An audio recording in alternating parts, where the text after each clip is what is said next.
comprehensive report, and many thanks for the introduction of the objectives of this report that we had the good understanding and good discussion as well of its outcome when we had the meeting with the Arab Society for Economic Research only a few weeks ago in this very city of Dubai. And a couple of things. Again, for the kind introduction by few titles. As your good mother and my good teacher, the legendary Professor Hannah Khalidi, told me it's not last forever with the academic and research work. Others have their own limits and liabilities.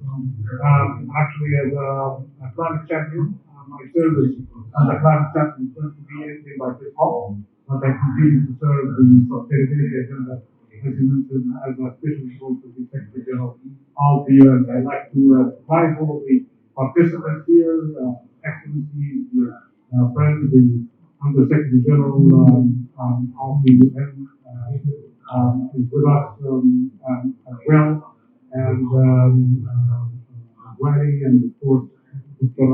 Ashraf Al-Arabi, and Mr. Farid, and of course, I have a good number of parliamentarians, and of course, the state scholars. Perhaps I'm mentioning them because perhaps every one of them will have a kind of a message for consideration or proposal for consideration.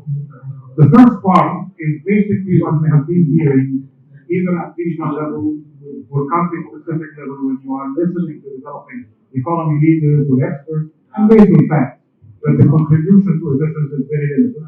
The whole continent of Africa 3%. We know from this report that the whole Arab world is at around or less than 5% of emissions. This is something at the current technology we shouldn't be celebrating. It's an indication of poverty, low consumption, and low production. I would celebrate that, of course, with the better and optimal scenario. We have better production, better consumption level, better GDP to indicate that kind of progress while we are using better technology. But with the available technology, with the mainstream technology, those who are being emitted since the first industrial revolution, cumulatively, are members of the OECD countries, and recently countries like China and India. We have been seeing a great deal of progress in their state and standards of living. We have been seeing improvement in the well-being, especially of the middle classes. But here we have this kind of a challenge that how in the future we can produce better, we can consume more efficiently with low emissions. But currently, it's no reason really to say, yes, we are contributing. I know Dr. Hannah and the others, and the heads of state that have been listening to here and when we are in Kenya, they were just citing the fact. Continent of Africa 3%, the whole Arab world is 5%, and you can really get the numbers from countries like China, you're saying the top two emitters, and then India is coming strong, because there is something to be done as well in growth. We need to improve the ways that we are fueling our growth with. It should be green, it should be clean, it should be based on renewable solutions when it comes to energy. It should pay attention to adaptation. The Arab countries, the African countries suffer from the fact that adaptation has never been taken seriously.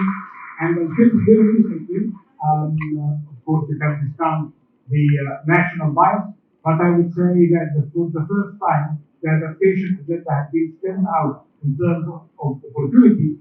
It was in Sharm el-Sheikh through the Sharm el-Sheikh adaptation agenda.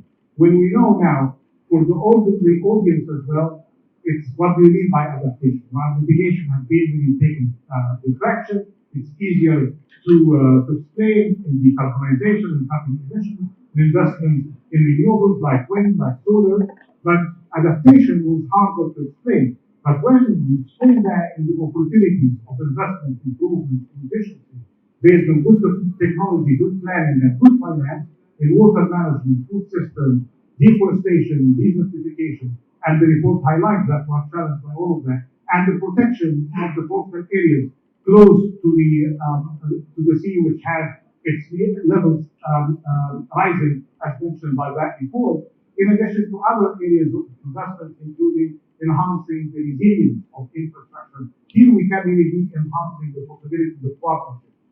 Less than the average, but the average is very low, but the contribution of the private sector to adaptation is no more than 3 to 4%.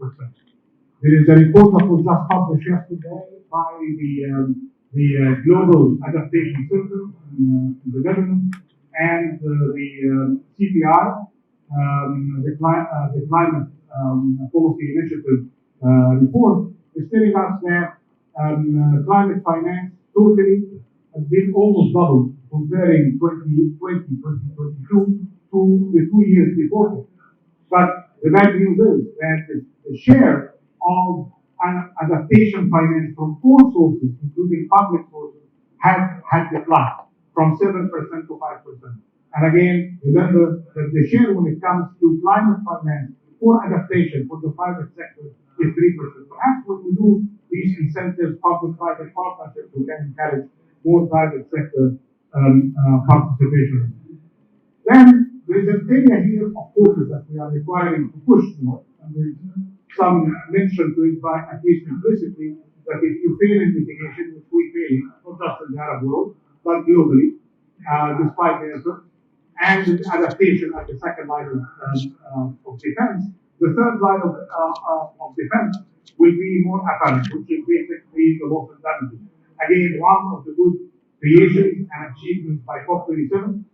And I was in a panel just yesterday, challenged by one of the COP26 persons in Egypt. We say, well, we hear from COP to COP recommendations what happened. I say, well, this time will be different because the recommendation of Egypt to operationalize COP27 had happened. And that was basically unprecedented to have a recommendation in a COP, and talking to some of the veterans and frequent COP attendees and participants. We had the recommendation for the establishment of the Loss and Damage Fund. The transition committee worked hard for almost a year, and then now we have the operationalization with seed money and contribution for the activation of this fund. Of course, the estimates of loss and damages worldwide are around 150 billion. Don't quote me on that because I'm quoting somebody who's quoting someone and God only knows where the source of information is. But here, this is something that we need to start to fix, not just to suffer from. When we create this loss and damage fund, we'll have better data and we'll have better dynamics to respond to the data and respond by evidence.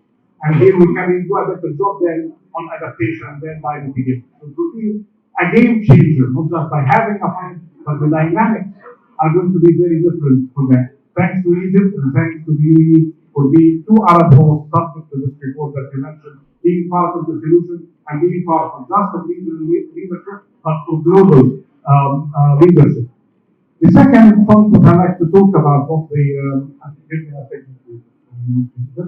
on the second fund is basically the fund on private sector participation. And yesterday you heard His Highness Sheikh Mohammed bin Zayed announcing the $30 billion fund for private sector and catalytic support to climate action. This is the biggest initiative of its kind.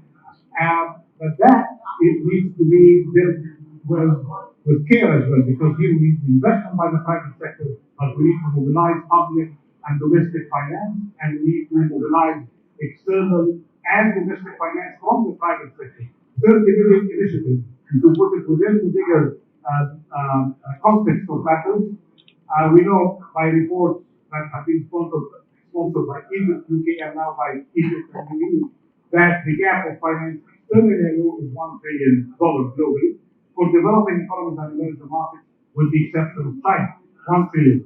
Half of that should be coming from private sector, 200 billion from bilateral finance, including the contribution now of the UAE, and 300 billion should be coming from the NDB, which is super ambitious kind of a target, given that the NDBs are doing only a small part of this now, and for them to do better, to deliver the 300 billion essential for concessional finance and leveraging the private sector, they need to have capital increase. When capital increase stops or not really going with the pace required because of political hurdles and not because of technical complications. It's mainly political tension. That gets me into a third fund, which is the Green Climate Fund that we managed to have good facilitation for. Egypt was required for me to do the facilitation. Now, until this moment, it reached $9.5 billion, which is great news. Perhaps today we may hear some good numbers coming from the remaining 5 countries of the 30, 25 countries already have submitted their pledges. 5 countries remaining, perhaps one or more of them will do that. This is telling you something that when it comes to finance and means of implementation, we just finished now a meeting with heads of state in this matter and representatives from the stakeholders that finance as stands today leaves a lot to be done. And the gaps are widening and the ways to bridge them are not really coming with the pace and speed and magnitude that we're after. So that gets me into something that could be more practical than others. And I'm happy that you mentioned the local level, the regional level, and the global level. And localization, I know that many people spend time in discussing areas related to public management, and I have one of the experts here with us. And now he knows my views. Don't focus on decentralization or centralization. Let's talk about localization of impact on sustainable development, and actually that would be better way as well. And I've seen the Ministry of Planning of Egypt is doing a lot in this area recently, and we have an initiative that is going to be presented here on localization of efforts, including building pipeline of green smart projects. The regional platforms are doing a lot of work as well, and we are taking that again in a practical way by building a pipeline of bankable, investable projects, including adaptation and mitigation in that order as much as we can. And then we have a lot of solutions when it comes to debt management, debt swap, and I was updated by one of our young parliamentarians by an initiative by the group of parliamentarians for debt management solutions focusing on debt swap. But the solution really should come from a different way of handling that. Budgets, and good that we have parliamentarians here. Budgets of the state, and we have a full report that Dr. Khaled participated in the design of budgets and budget process. They need to be SDG based. And we have the first of a kind for Egypt as part of the Arab League, a report on the future of finance for development. And that was the first, and I think until now, it's the last report at the country level that's dealing with finance for development for all of its sources. We have the global report that comes from Mendesa, but at the country level, Egypt so far is the first one to do it, and I'm happy to be corrected if other countries did something similar. First part of this report is, every time I see you, I remember not UNDP, but in the Integrated National Financial Framework. That you need to have all of the issues related to gaps of funding and how you mobilize them better. What's under your control in your country, all other countries without exception, is basically the budget of the state. This is under your control. And we can always talk about the 100 billion is not sufficient enough. The domestic private sector is not cooperating enough. We need to provide incentives. We need to bring more FDI with technology. But the first step is the Integrated National Financial Framework, supported by the budget of the state, which is the second most important document for any state after its constitution. And budgets, when they are designed, should be reflecting public choices and priorities. And priority should be the sustainable development goals, not because of us. I'm saying that because heads of state in 2015, in September, in a special summit in New York, said that this is our priority from 2015 and 2030.